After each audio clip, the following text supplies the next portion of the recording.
नमस्कार, पल्लवीज वर्ल्डमध्ये तुमचं स्वागत आहे। तर आज मी बनवत आहे माझ्या पद्धतीमध्ये सोयाबीनची भाजी।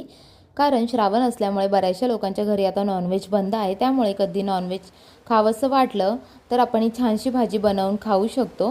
त्यासाठी मी कढईमध्ये थोडंसं तेल टाकून त्यामध्ये टाकलेला आहे लसूण, त्यानंतर मी टाकलेला आहे ते चिरलेला कांदा, तो पण चांगला तेलामध्ये मी परतवून घेते। त्यानंतर 4-5 कढीपत्त्याची पानं टाकलेली आहेत मी, ती पण चांगली तेलावरती परतवून घेते।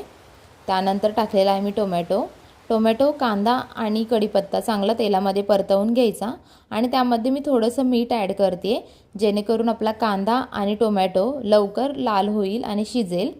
त्यानंतर मी ते ॲड केलेला आहे आपला घरगुती लाल मसाला, थोडीशी हळद आणि हे आमचं घरगुती काळं वाटण आहे, ते मी थोडंसं टाकलेलं आहे। हे सगळं मिश्रण एकत्रित करून तेलामध्ये परतवून घेते। त्यानंतर मी थोडंसं इथे ॲड केलेलं आहे अर्धा चम्मच मॅगी मसाला, तुम्हाला आवडत असेल तर टाका किंवा स्किप केलं तरी पण चालेल। त्यानंतर हे सगळं मिश्रण एकत्रित तेलामध्ये मी परतवून घेते। त्यानंतर मी 2 मिनिटं इथे कोमट पाण्यामध्ये सोयाबीन असे भिजत ठेवले होते आणि ते 2-3 पाण्याने धुवून घेतलेले आहेत। इथे मी अर्ध्यातून अर्धा ग्लास पाणी टाकून झाकण ठेवून एक वाफ काढून घेते। त्यानंतर चवीनुसार मीठ ॲड केलेलं आहे आणि थोडीशी कोथिंबीर टाकलेली आहे। तर अशा प्रकारे आपली सोयाबीनची भाजी तयार झालेली आहे।